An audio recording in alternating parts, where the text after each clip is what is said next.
City palace दर्शन के बाद हम चलेंगे एक और यूनेस्को विश्व धरोहर स्थल का दौरा करने जो पास में ही स्थित है। इस खगोलीय अवलोकन स्थल का नाम है जंतर मंतर। यह एक खुली हवा वाली खगोलीय वेधशाला है जो सिर्फ जयपुर ही नहीं बल्कि दुनिया के दुर्लभ और कालातीत आकर्षणों में से एक है।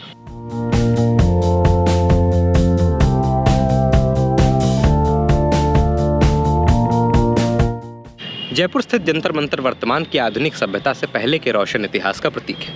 यह वेधशाला अपने समय से बहुत आगे थी और सितारों और आकाश को पढ़ने के प्राचीन तरीकों को प्रदर्शित करती थी। महाराजा सवाई जयसिंह द्वितीय द्वारा 18वीं शताब्दी की शुरुआत में निर्मित यह स्थिर पत्थरों और बहुत बड़ी बड़ी संरचनाओं का एक समूह है जिसमें से प्रत्येक का अपना विशिष्ट उपयोग होता है। इसके निर्माण का मुख्य कारण महाराजा का खगोलीय पिंडों के प्रति आकर्षण और विभिन्न आकाशीय पिंडों की गति के प्रति जिज्ञासा थी।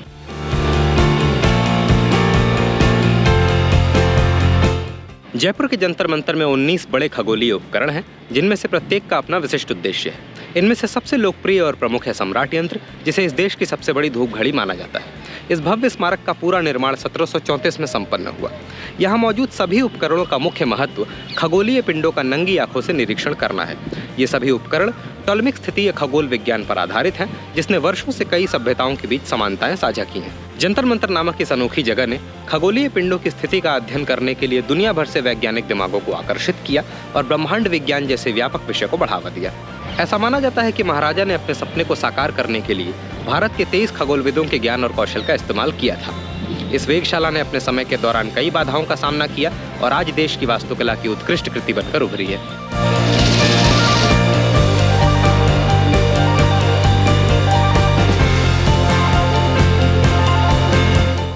यह स्मारक स्वयं स्थानीय स्तर पर निर्मित संगमरमर और पत्थर से बनी है। इस वेधशाला के प्रत्येक उपकरण के निर्माण में विस्तृत योजना शामिल थी और उनसे मिलने वाले परिणामों का अनुमान लगाने के लिए खगोलीय पैमाने बनाए गए थे। यह विशाल संरचना 18,000 वर्ग मीटर में फैली हुई है। संरचना के निर्माण में उपयोग की जाने वाली कांस्य गोलियां और मोर्टार सबसे प्रमुख सामग्रियां हैं जो इसे आज भी मजबूत बनाती हैं। वर्ष 1961 के बाद से जयपुर के जंतर मंतर का रखरखाव पुरातत्व विभाग राजस्थान सरकार द्वारा किया जाता रहा है।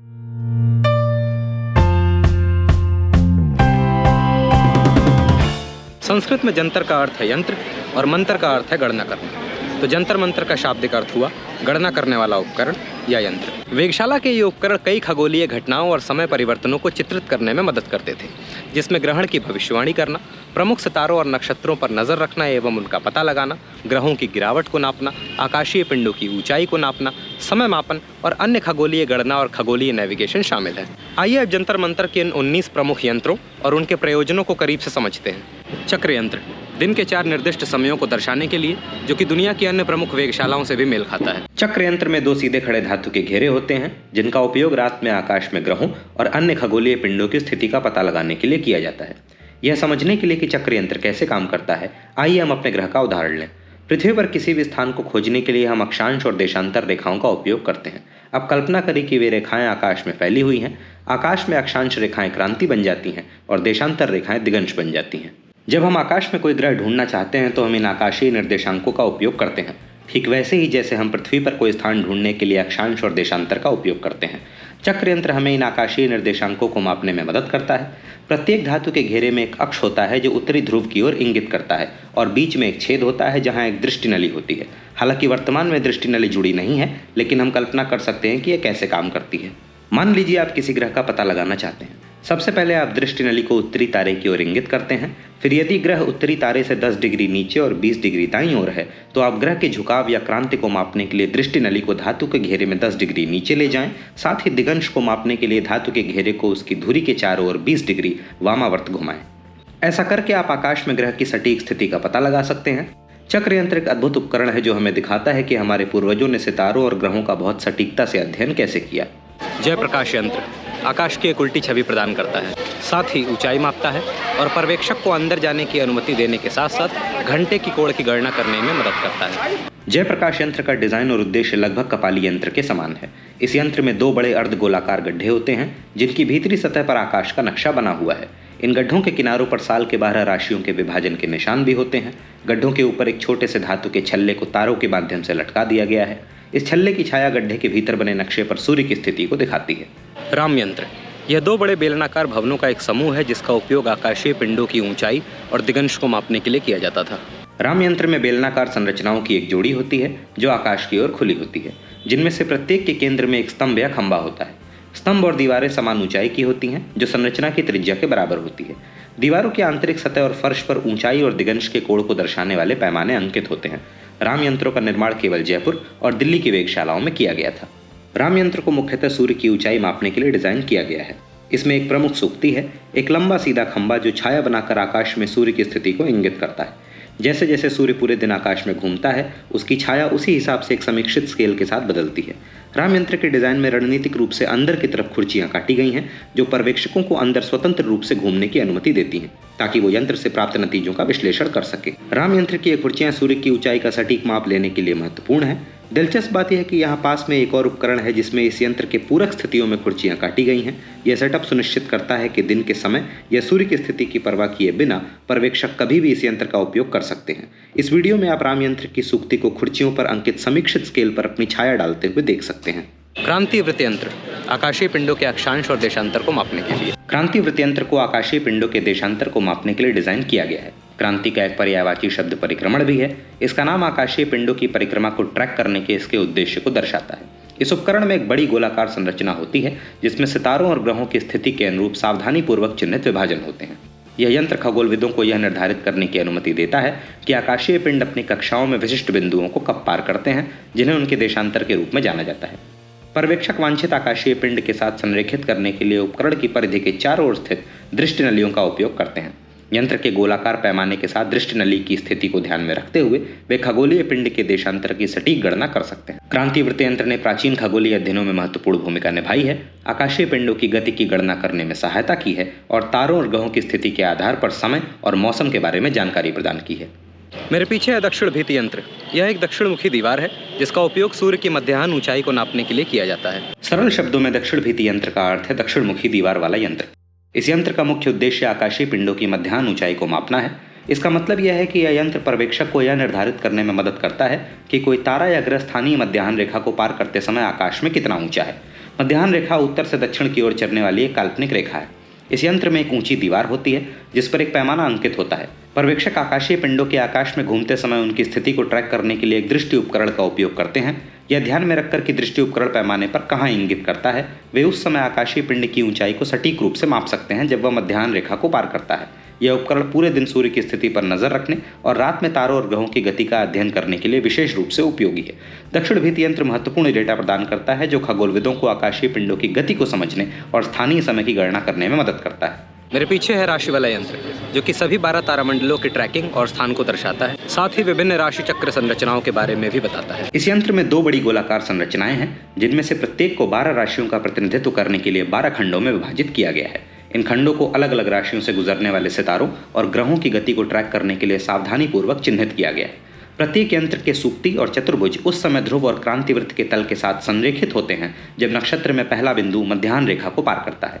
सूक्ति के कोण 3.5 डिग्री यानी कि लगभग समतल से लेकर 50 डिग्री यानी कि काफी खड़ी तक भिन्न होते हैं और उनका अभिविन्यास प्रत्येक दिशा में उत्तर से 26 डिग्री तक भिन्न होता है। यह व्यवस्था राशि वाला यंत्र को आकाशीय पिंडों के अक्षांश और देशांतर को सटीक रूप से मापने की अनुमति देती है। राशि चक्र खंडों के भीतर किसी तारे या ग्रह की स्थिति का अवलोकन करके खगोलविद आकाश में उसका सटीक स्थान निर्धारित कर सकते हैं। यह यंत्र राशि चक्र के माध्यम से आकाशीय पिंडों की गति को समझने के लिए विशेष रूप से उपयोगी है, जो ज्योतिष और खगोलीय गणनाओं के लिए महत्वपूर्ण है। यह किसी भी समय ग्रहों और तारों की स्थिति का पूर्वानुमान लगाने में मदद करता है। यंत्र राज यंत्र हिंदू कैलेंडर की गणना के लिए उपयोग किया जाता है। यंत्र राज यंत्र अर्थात यंत्रों का राजा, ये नाम इसके महत्व और जटिल डिजाइन को दर्शाता है। इस यंत्र का उपयोग सटीक खगोलीय गणना और अवलोकन करने के लिए किया जाता है। यंत्र राज यंत्र में 2 बड़ी गोलाकार प्लेट होती हैं जिस पर विभिन्न पैमाने और विभाजन अंकित होते हैं। ये चिन्ह खगोलविदों को खगोलीय पिंडों की स्थिति को बहुत सटीकता से मापने में मदद करते हैं। इस यंत्र का उपयोग स्थानीय समय, खगोलीय पिंडों की ऊंचाई और अन्य महत्वपूर्ण खगोलीय डेटा निर्धारित करने के लिए किया जाता है। इस यंत्र की एक प्रमुख विशेषता यह है कि यह सूर्य, चंद्रमा और अन्य ग्रहों का विस्तृत अवलोकन करने में सक्षम है। खगोलविद विशिष्ट खगोलीय पिंडों के साथ संरेखित करने के लिए यंत्र से जुड़ी दृष्टि नलिकाओं और अन्य उपकरणों का उपयोग करते हैं। चिन्हित तराजू पर इन पिंडों की स्थिति का अवलोकन करके वे आकाश में उनके सटीक स्थानों की गणना कर सकते हैं। यंत्र राज यंत्र ग्रहण और अन्य खगोलीय घटनाओं की भविष्यवाणी करने में भी मदद करता है। यह खगोलीय पिंडों की गति को समझने और महत्वपूर्ण खगोलीय भविष्यवाणियां करने के लिए एक आवश्यक उपकरण है। मेरे पीछे है दिगंश यंत्र, जिसका उपयोग सूर्योदय और सूर्यास्त की गणना करने के लिए किया जाता था। दिगंश का अर्थ है दिशा दिखाने वाला, जो इसके प्राथमिक कार्य को उजागर करता है। इस यंत्र को क्षितिज के साथ उत्तर के किसी खगोलीय पिंड के दिगंश या कोण को मापने के लिए डिजाइन किया गया है। दिगंश यंत्र में एक केंद्रीय स्तंभ के साथ गोलाकार संरचना होती है। स्तंभ के आधार के चारों ओर डिग्री से चिन्हित एक बड़ा गोलाकार मंच होता है। खगोल विद्युत उपकरण का उपयोग आकाश में खगोलीय पिंडों की क्षितिज गति को ट्रैक करने के लिए करते हैं। दिगंश यंत्र का उपयोग करने के लिए पर्यवेक्षक एक दृष्टि नली या उपकरण को उस खगोलीय पिंड के साथ संरेखित करते हैं जिसे वे मापना चाहते हैं। फिर वे गोलाकार प्लेटफॉर्म पर जहां दृष्टि नली इंगित करती है उस कोण को पढ़ते हैं। उत्तर से डिग्री में मापा गया यह कोण खगोलीय पिंड का दिगंश है। दिगंश यंत्र सूर्योदय और सूर्यास्त की दिशा निर्धारित करने के साथ साथ क्षितिज पर तारों और ग्रहों की चाल को ट्रैक करने के लिए विशेष रूप से उपयोगी है। यह आकाशीय पिंडों की दैनिक और मौसमी गति को समझने के लिए मूल्यवान डेटा प्रदान करता है। ध्रुव दर्शक पट्टिका यंत्र अन्य खगोलीय पिंडों के संबंधों में ध्रुव तारे का पता लगाना और उसका अवलोकन करना। सरल शब्दों में ध्रुव दर्शक पट्टिका का अर्थ है ध्रुव तारा देखने वाला यंत्र, जो ध्रुव तारे को खोजने के इसके प्राथमिक उद्देश्य पर प्रकाश डालता है। इस यंत्र में एक सरल लेकिन प्रभावी डिजाइन है। यह अनिवार्य रूप से एक सपाट आयताकार प्लेट है जिसमें एक दृष्टि उपकरण होता है। इस यंत्र का उपयोग करने के लिए पर्यवेक्षक दृष्टि उपकरण को ध्रुव तारे के साथ संरेखित करता है। इस प्रक्रिया में प्लेट के कोण को तब तक समायोजित करना शामिल है जब तक कि दृष्टि उपकरण सीधे तारे की ओर ना हो जाए। एक बार संरेखित होने के बाद उपकरण ध्रुव तारे की स्थिति के आधार पर सही उत्तर दिशा निर्धारित करने में मदद कर सकता है। ध्रुव दर्शक पट्टिका यंत्र नेविगेशन और अन्य खगोलीय उपकरणों को कैलिब्रेट करने के लिए विशेष रूप से उपयोगी है। ध्रुव तारे का सटीक स्थान निर्धारित करके खगोलविद यह सुनिश्चित कर सकते हैं कि उनके अवलोकन और माप आकाशीय निर्देशांक के साथ सही ढंग से संरेखित हैं। लघु सम्राट यंत्र जंतर मंतर की छोटी धूप घड़ी जो कि 27 डिग्री पर झुकी हुई है। लघु सम्राट यंत्र एक आकर्षक और सटीक खगोलीय यंत्र है। लघु सम्राट यंत्र का एक छोटा संस्करण है जिसे विशाल सूर्य घड़ी के रूप में भी जाना जाता है। यह यंत्र अनिवार्य रूप से एक सूर्य घड़ी है, लेकिन छोटे पैमाने पर, जिससे इसे उपयोग करना और बनाए रखना आसान हो जाता है। साथ ही यह सटीक माप भी प्रदान करता है। लघु सम्राट यंत्र में एक त्रिकोणीय सूक्ति होती है जो पृथ्वी की धुरी के साथ संरेखित होती है। सूक्ति सूर्य घड़ी का वह भाग है जो यंत्र पर छाया डालता है। यह सूक्ति एक घुमावदार अर्धवृत्ताकार चाप पर खड़ी होती है जिस पर घंटे और मिनट अंकित होते हैं। जैसे ही सूर्य आकाश में घूमता है, धूप घड़ी की सुई की छाया चाप पर पड़ती है जो स्थानीय समय को दर्शाती है। लघु सम्राट यंत्र का उपयोग करना सीधा है। पर्यवेक्षक दिन का समय निर्धारित करने के लिए चाप पर छाया की स्थिति को नोट करते हैं। यह उपकरण अविश्वसनीय रूप से सटीक है जो कुछ सेकंड के भीतर समय को मापने में सक्षम है। लघु सम्राट यंत्र विशेष रूप से अन्य उपकरणों को कैलिब्रेट करने और सटीक खगोलीय अवलोकन करने के लिए उपयोगी है। यह खगोलविदों को सितारों और ग्रहों की गति जैसी खगोलीय घटनाओं का समय बड़ी सटीकता के साथ मापने की अनुमति देता है। नाड़ी वाला यंत्र 1 मिनट से भी कम समय को माप सकता है। नाड़ी वाले यंत्र में 2 बड़ी गोलाकार ऊर्ध्वाधर सतहें होती हैं जो आकाशीय भूमध्य रेखा के साथ संरेखित होती हैं। खगोलविदों को आकाश में आकाशीय पिंडों की गति को ट्रैक करने में मदद करने के लिए इन गोलाकार सतहों को डिग्री और अन्य कोणीय मापों से चिन्हित किया जाता है। नाड़ी वाला यंत्र का उपयोग करने के लिए पर्यवेक्षक एक दृष्टि उपकरण को किसी विशिष्ट तारे या ग्रह के साथ संरेखित करता है। उपकरण को आकाशीय निर्देशांकों को मापने के लिए डिजाइन किया गया है जिन्हें दाया आरोहण और अवनति के रूप में जाना जाता है, जो देशांतर और अक्षांश के स्थलीय निर्देशांकों के समान है। दाया आरोहण देशांतर का खगोलीय समतुल्य है जो आकाशीय भूमध्य रेखा के साथ पूर्व की ओर किसी खगोलीय पिंड के कोण को मापता है। अवनति अक्षांश का खगोलीय समतुल्य है जो आकाशीय भूमध्य रेखा के उत्तर या दक्षिण में किसी खगोलीय पिंड के कोण को मापता है। नाड़ी वाले यंत्र का उपयोग करके खगोलविद आकाश में किसी तारे या ग्रह की स्थिति को सटीक रूप से निर्धारित कर सकते हैं। नाड़ी वाले यंत्र की ऊर्ध्वाधर गोलाकार सतहों को सटीक माप प्रदान करने के लिए सावधानी पूर्वक कैलिब्रेट किया जाता है। जैसे ही पर्यवेक्षक खगोलीय पिंड के साथ दृष्टि उपकरण को संरेखित करता है, वे चिन्हित वलयों से निर्देशांक पढ़ सकते हैं। यह डेटा खगोलीय पिंडों की गति को समझने और खगोलीय गणना करने के लिए महत्वपूर्ण है। नाड़ी वाला यंत्र सितारों और ग्रहों की दैनिक और मौसमी गति का अध्ययन करने के लिए विशेष रूप से उपयोगी है। यह खगोल विज्ञान और ज्योतिष दोनों के लिए मूल्यवान तथ्य प्रदान करता है, जिससे खगोलविदों और ज्योतिषियों को खगोलीय पिंडों की स्थिति को बहुत सटीकता से ट्रैक करने में मदद मिलती है। इस यंत्र के 2 उपकरण क्रमशः उत्तर और दक्षिणी गोलार्ध का सामना करते हैं। उन्नतमश यंत्र आकाशीय पिंडों के कोणीय ऊंचाई के मापन के लिए। उन्नतमशा यंत्र एक अद्वितीय और महत्वपूर्ण खगोलीय यंत्र है। सरल शब्दों में इसका नाम उन्नत यंत्र है, जो आकाश में खगोलीय पिंडों के उन्नयन कोणों को मापने के उद्देश्य को दर्शाता है। यह यंत्र क्षितिज के ऊपर खगोलीय पिंडों की ऊंचाई या उन्नयन को मापने के लिए डिजाइन किया गया है। इसमें एक ऊर्ध्वाधर स्तंभ होता है जिसके शीर्ष पर एक दृष्टि उपकरण होता है। स्तंभ को कोणीय विभाजनों के साथ कैलिब्रेट किया जाता है ताकि पर्यवेक्षक क्षितिज और देखे गए खगोलीय पिंड के बीच के कोण को सटीक रूप से माप सके। उन्नत मसा यंत्र का उपयोग करने के लिए पर्यवेक्षक एक दृष्टि उपकरण को उस खगोलीय पिंड के साथ संरेखित करता है जिसे वे मापना चाहते हैं। फिर वे उपकरण पर अंकित कोण को पढ़ते हैं जो क्षितिज के ऊपर खगोलीय पिंड की ऊंचाई को इंगित करता है। उन्नत मसा यंत्र आकाश में तारों, ग्रहों और अन्य खगोलीय पिंडों की ऊंचाई निर्धारित करने के लिए महत्वपूर्ण है। यह खगोलविदों को इन पिंडों की स्थिति को ट्रैक करने और सटीक खगोलीय अवलोकन करने में मदद करता है। मेरे पीछे है बृहद सम्राट यंत्र जो कि 27 मीटर की दूरी में बनी दुनिया की सबसे बड़ी धूप घड़ी है। यह स्थानीय समय के अनुसार हर 2 सेकंड के अंतराल पर समय मापने के लिए जानी जाती है। सम्राट यंत्र, जिसे सर्वोच्च यंत्र के रूप में जाना जाता है, जयपुर के जंतर मंतर वेधशाला में स्थित एक प्रभावशाली विषुवतीय सूर्य घड़ी है। यह स्मारकीय संरचना न केवल अब तक निर्मित सबसे बड़ी सूर्य घड़ियों में से एक है, बल्कि अपने समय की सबसे सटीक समय निर्धारण उपकरणों में से भी एक है। यह अद्वितीय सटीकता के साथ समय के मापन में एक महत्वपूर्ण प्रगति का प्रतिनिधित्व करती है।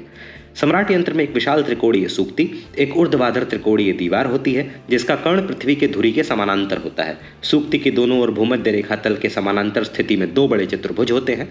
इन चतुर्भुजों को सावधानी पूर्वक विभाजनों के साथ चिन्हित किया जाता है जो सटीक समय मापन की अनुमति देते हैं। साफ आसमान वाले दिनों में जब सूर्य पूर्व से पश्चिम की ओर जाता है तो धूप घड़ी की सुई चतुर्भुज पर छाया डालती है।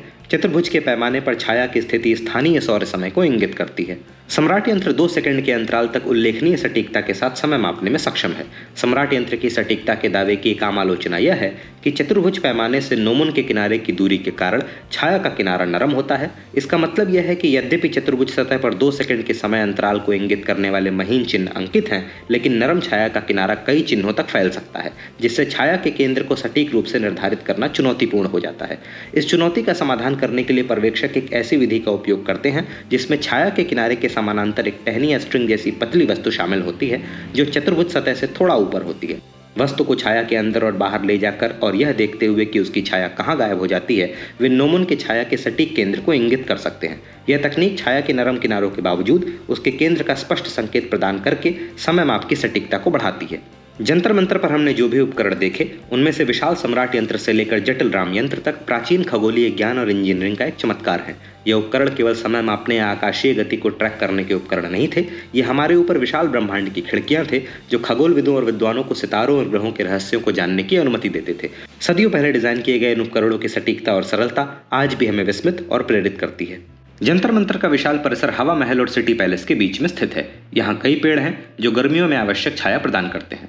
परिसर के अंदर अलग अलग जगहों पर बैठने की सुविधा उपलब्ध है। ऐसी ही एक जगह है सम्राट यंत्र के पीछे। गर्मियों में आप बड़ी संख्या में स्कूली बच्चों को जंतर मंतर के परिसर में घूमते, खगोलीय तथ्यों के बारे में सीखते और मौज मस्ती करते हुए देख सकते हैं। जंतर मंतर पर साल भर बड़ी संख्या में विदेशी और घरेलू पर्यटक आते हैं। लोग उत्सुकता से लगभग हर यंत्र के साथ ढेर सारी तस्वीरें खिंचवाते हैं। यहाँ पर्यटकों के लिए वॉशरूम और कैंटीन जैसी आवश्यक सुविधाएं भी उपलब्ध हैं। सम्राट यंत्र के दाईं ओर भगवान भैरव और भगवान हनुमान को समर्पित 2 मंदिर भी मौजूद हैं। जंतर मंतर परिसर से आसपास के अरावली पहाड़ियों और उनके ऊपर स्थित नाहरगढ़ किले का शानदार दृश्य दिखाई देता है।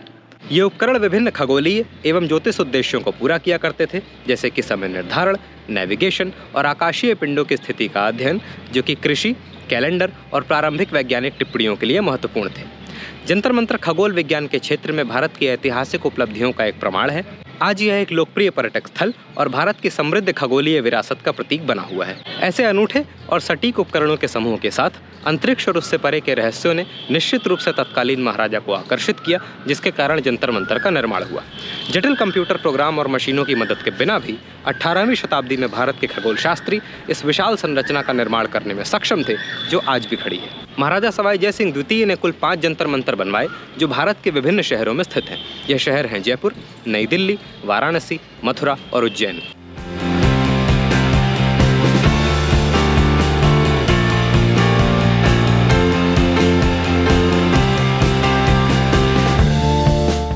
और यहाँ पे एक झूला भी लगा हुआ है, तो मैं कई बार जब दिन में शूट कंप्लीट करके आता हूँ तो मैं इसी झूले पर बैठ करके अपनी एडिटिंग करता हूँ शाम के टाइम में।